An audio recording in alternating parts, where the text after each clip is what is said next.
Fala, moçada do Colégio Coração de Jesus, tudo tranquilo? Espero que sim. Mais uma vez com vocês, eu, professor Samuel, e hoje vamos começar a falar de tecidos. Até a última aula, nós estávamos falando sobre o quê? Embriologia, a ciência que estuda e acompanha todo o desenvolvimento do embriãozinho. Nós falamos sobre o processo de fecundação, nós falamos sobre o surgimento do zigoto, mórula, blástula, gástrula, neurula. Falamos também sobre a parte da embriogênese humana, como é que funciona toda a formação dentro do processo materno, digamos assim, da espécie humana. E aí, a partir de agora, a gente vai começar a falar sobre tecidos. E aí, essa aula de hoje e a próxima, nós vamos trabalhar sobre tecidos epiteliais. Só que antes disso, eu tenho que falar um pouquinho da ciência chamada de histologia. A embriologia é a ciência que estuda o quê? O acompanhamento e desenvolvimento de um embrião. A histologia é uma ciência que acompanha o quê? A estrutura celular, só que do ponto de vista da formação de tecidos. E nós temos que pensar que nós não somos um organismo chamado de unicelular. Nós somos multicelulares. Ou seja, nosso corpo é composto por trezenas, eita nós, por trilhões de células. Ou seja, essa multicelularidade, assim, as teorias mais recentes, lógico que isso, desde o pessoal vem acompanhando isso, eles defendem que essa multicelularidade se deve o quê? A questão da formação, a partir do momento que estruturas de protozoários conhecidos como coanoflagelados, eles começaram a se agrupar em colônias e acabaram formando as famosas esponjas, que é o primeiro grupo de animal que surge na escala evolutiva. Então, isso aqui é um coanoflagelado. É uma célula, é um protozoário que apresenta um flagelozinho, é um organismo unicelular, e a partir do momento que eles começaram a se agrupar e formando colônias, colônia é o agrupamento de organismos da mesma espécie que vivem juntos, intimamente ligados, isso aí permitiu no futuro o surgimento de uma esponja. Na frente B2, vocês vão ver bem essa questão da. O que é uma esponja? Né? Basicamente, esponja é um conjunto de células. E aí, no grupo dos animais, com exceção dos poríferos, que justamente são as esponjas, eu tenho que pensar que os tecidos, então, eles constituem o quê? A estrutura corporal de um indivíduo adulto. E aí tem origem a partir do quê? Dos famosos folhetos embrionários. Nós falamos sobre isso na aula de embriologia. Ectoderma, mesoderma e endoderma. Cada um deles vai originar um tipo de tecido diferente dentro de um organismo adulto. E aí esses folhetos nós vimos também que são formados durante o processo de gastrulação, e aí é nesse período que surgem as famosas células-tronco chamadas de embrionárias. E são essas células-tronco que vão passar, então, por esse processo de diferenciação. Ou seja, elas vão se transformar naquilo que vai formar o tecido adulto. São três grupos principais de célula-tronco. Eu tenho que pensar nas células-tronco embrionárias totipotentes, são as mais poderosas, digamos assim. São as primeiras células que surgem a partir do momento da clivagem embrionária. Elas são obtidas dentro de 72 horas após a fecundação, e aí elas se encontram até o embrião apresentar entre 8 e 16 células. E aí elas conseguem se transformar em qualquer coisa, qualquer tipo de tecido, qualquer tipo de anexo, e na placenta também. Por isso que as totipotentes são as células mais poderosas do ponto de vista da diferenciação celular. As pluripotentes também são embrionárias, e elas surgem após 72 horas de fecundação, e aí elas são encontradas ali quando o zigotinho ali, digamos, tem cerca de 100 células, ou seja, quando ele está em fase de blastocisto. Em embriões que resultam de fertilização in vitro, é justamente nesse ponto que acontece? Que o pessoal obtém as células-tronco que vão ser trabalhadas para produzir órgãos e tecidos em laboratório. E aí eles recolhem da onde? Lembra que tem duas porções? O trofoblasto e o embrioblasto? Então eles recolhem justamente da parte do embrioblasto. E aí essas células, deixa eu tirar aqui rapidinho, minha imagem, elas formam todos os tipos de tecidos, menos os anexos embrionários e a placenta. Então, quem que é a mais poderosa? Totipotente, produz tudo. A pluripotente só produz órgãos e tecidos. E o último grupo que nós temos, então, são as células-tronco adulta multipotentes, que é o que nós temos hoje. E aí, o que acontece? Essas multipotentes, elas podem, por exemplo, formar células sanguíneas. Lá na aula sobre tecido sanguíneo, a gente vai falar um pouco sobre ela, sobre o famoso tecido hematopoético, que é o tecido que forma o quê? hemácia, leucócito e plaqueta, que são as 3 estruturas encontradas no nosso sangue. Beleza? E aí, a partir de agora, o que eu tenho que pensar? A partir dessas células-tronco, nós temos, então, a formação dos tecidos, e esses tecidos, cada um deles vai ter uma função específica. E na histologia, a histologia acaba estudando os 4 principais tipos de tecidos encontrados no corpo humano: tecidos epiteliais, tecidos conjuntivos, tecidos musculares e tecido nervoso. Nesta aula e na próxima, nós vamos falar especificamente sobre os tecidos epiteliais. Qual que é a principal característica deste camarada aí? Ele tem uma organização chamada de justaposta. O que é isso? As células são bem juntas, são bem organizadas. Quase não se tem espaço entre as células. E aí ele está relacionado com o quê? Revestimento, seja a parte externa, seja a parte interna do nosso corpo, e com a formação de glândulas. A parte de formação de glândulas nós vamos ver na próxima aula. Hoje nós vamos ficar com a parte de revestimento das estruturas corporais, seja do lado externo, seja do lado interno do nosso corpo. E aí o que acontece? Essa organização, essa justa posição, as células bem unidas, bem juntas, sem esses espaços, eles se devem principalmente à participação de junções celulares. O que são essas junções? São pontos de contato entre a membrana plasmática. E aí eu tenho vários grupos de junções que são bem interessantes para esse tipo de situação. Primeiro, nós temos uma zona fechada, né? Uma zona de oclusão, uma junção fechada. E aí o que acontece? Você tem ali basicamente uma união entre a membrana plasmática de várias células. Próximas onde? Ao polo apical. A partir de agora eu tenho que pensar o seguinte: você tem o polo apical, é aquele que está próximo ali da parte mais externa, e o polo basal, que vai estar em contato com o tecido conjuntivo. Agora a gente vai ver a imagem que vai demonstrar isso. E aí, essas junções, bem na parte de cima, elas acabam criando uma barreira que impede a entrada de macromoléculas, principalmente micro-organismos. Nós temos o segundo grupo, que é a junção aderente ou zona de adesão. Elas vão ter tipo uma cola entre elas, elas impedem que a membrana plasmática se cole, se grude, se encontre uma com a outra. É como se aqui minha mão esquerda fosse uma membrana e minha mão direita fosse outra membrana. E aí eu vou ter uma substância no meio aqui que impede que as membranas se toquem, mas que mantém o que elas unidas, que é justamente essa junção aderente. Nós temos também os desmossomos. O desmossomo, galera, é como se fosse uma âncora mesmo. Ele tem o que? Ganchos. O desmossomo ele vai ter metade em uma célula, metade em outra. E aí ele tem ganchos, e esses ganchos acabam mantendo, então, a célula ó, totalmente grudada. Por quê, gente? O tecido epitelial ele precisa ser hiper mega maxi resistente a atrito. Porque já imaginou? Todo mundo aí já tomou um beliscão, né? Da mãe, né? Do pai, enfim, do avô, da avó. Se não fosse essa questão dessa adesão, dessa aderência entre as células, arrancaria pedaço da nossa pele, todo e qualquer tipo de beliscão.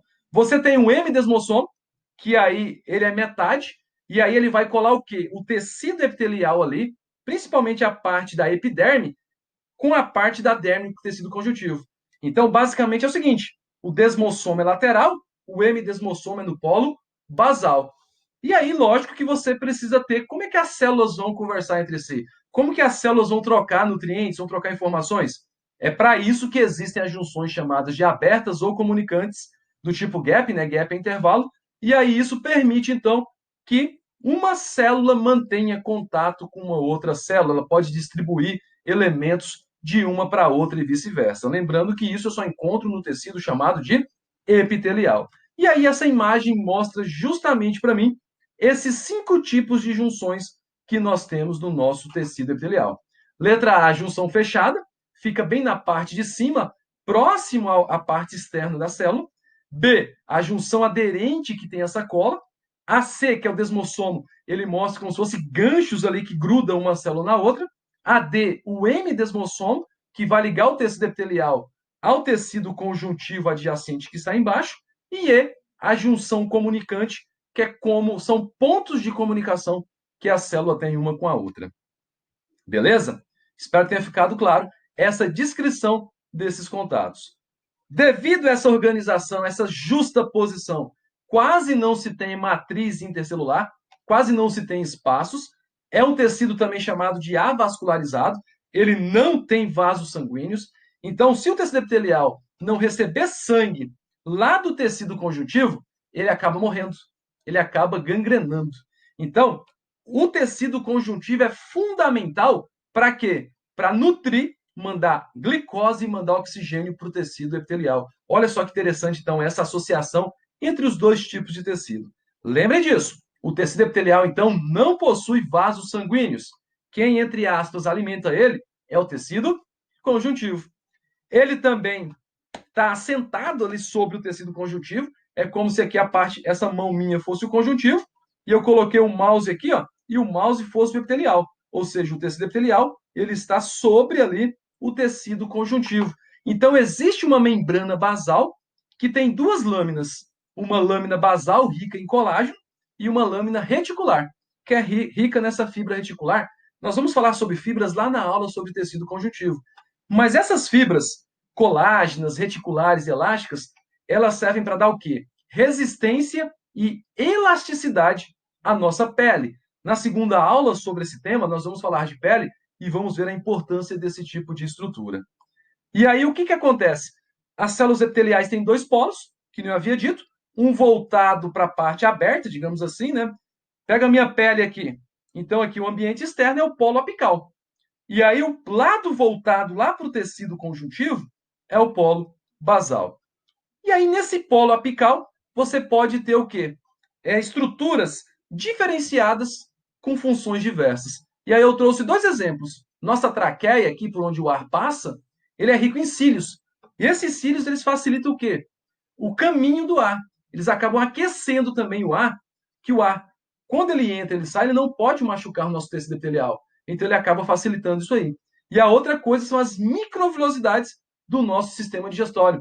As microvilosidades têm o papel de aumentar a absorção de nutrientes. Nós vamos falar muito sobre isso lá na aula de sistema digestório. Então aqui essa imagem mostra o que para mim? O tecido epitelial vinculado ao tecido conjuntivo, porque é o tecido conjuntivo que vai distribuir os nutrientes para ele. E aí você percebe o que? Superfície apical, voltada para a parte mais externa, a superfície basal, que está em contato com essa lâmina aqui, com essa membrana. Lembrando que tem duas: a parte rica em colágeno e a parte rica em fibras reticulares. E logo abaixo você tem o tecido conjuntivo, e nós vamos falar sobre isso em outra aula, especificamente sobre o tecido conjuntivo. E lembrando, galera, que o tecido epitelial também apresenta nervos. E essa imagem aqui mostra isso. O último slide da próxima aula, eu vou mostrar as diferentes terminações nervosas que a nossa pele apresenta, né? Frio, calor, toque, tato, pressão, enfim. A gente vai fechar a aula de tecido epitelial com essas terminações nervosas. E aí, como é que eu classifico o tecido epitelial? De duas formas: pela quantidade de camadas, pelo número de camadas e pelo formato da célula. Em relação à camada, eu tenho três tipos: simples, ou também chamado de uniestratificado, é uma camada só, está muito relacionada com transporte e absorção de substâncias. Estratificado, eu tenho duas ou mais camadas celulares, proteção de tecidos subjacentes. Eu vou falar sobre isso um pouquinho.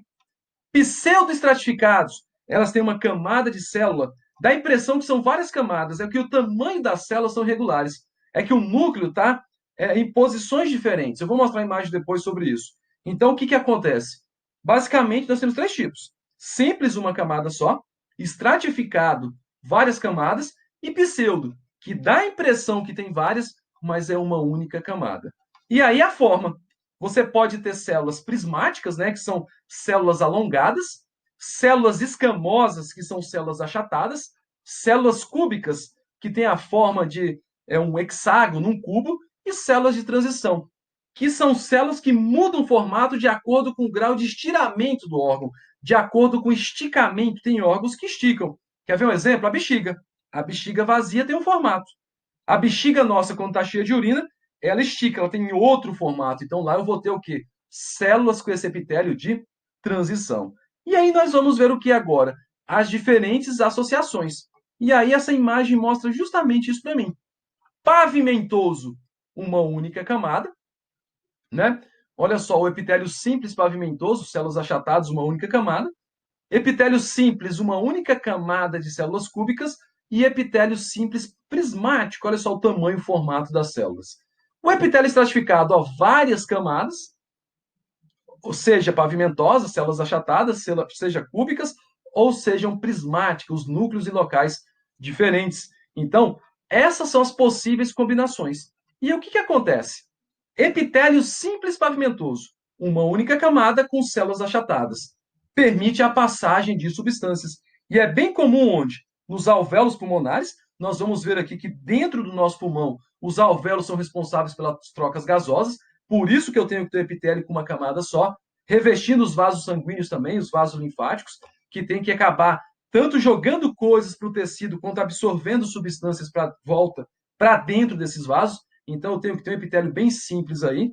Epitélio simples cúbico, ele é bem comum nos túbulos renais, eles vão trabalhar na absorção de substâncias úteis presentes na urina, devolvendo para o sangue, a gente vai falar sobre isso lá em sistema excretor, e ele reveste também a superfície externa dos ovários.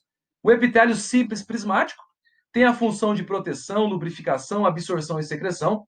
Ele que ocorre revestindo o nosso estômago e o intestino, principalmente o intestino delgado, porque lá onde que eu vou ter as famosas microvilosidades, que vão aumentar essa absorção dos nutrientes.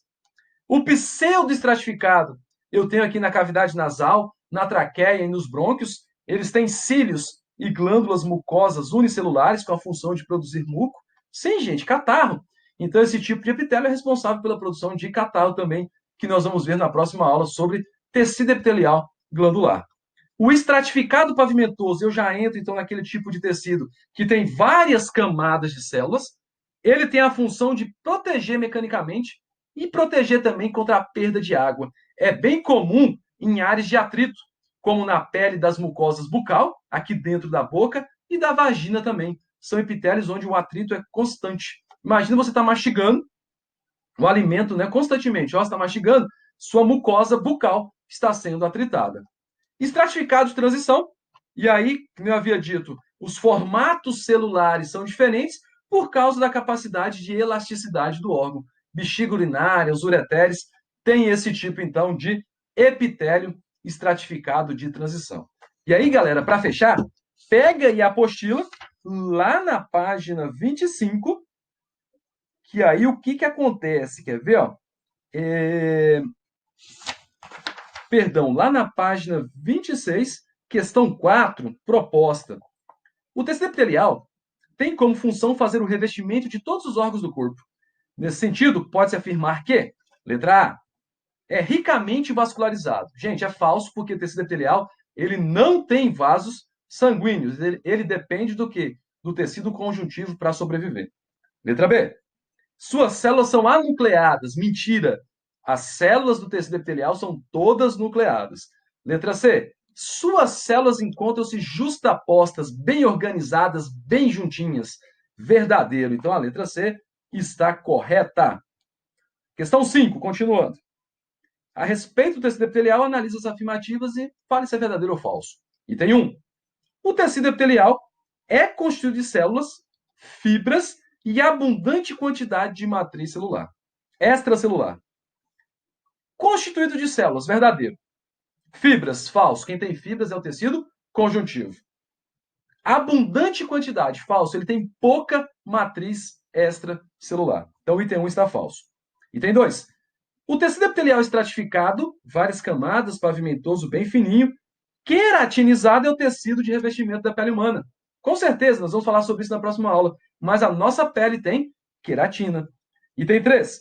O tecido epitelial possui células fortemente aderidas umas às outras, com morfologia variada e pouca matriz extracelular. Resposta correta, então, letra D. Apenas as afirmativas 2 e 3 estão corretas. Galera, por hoje é só.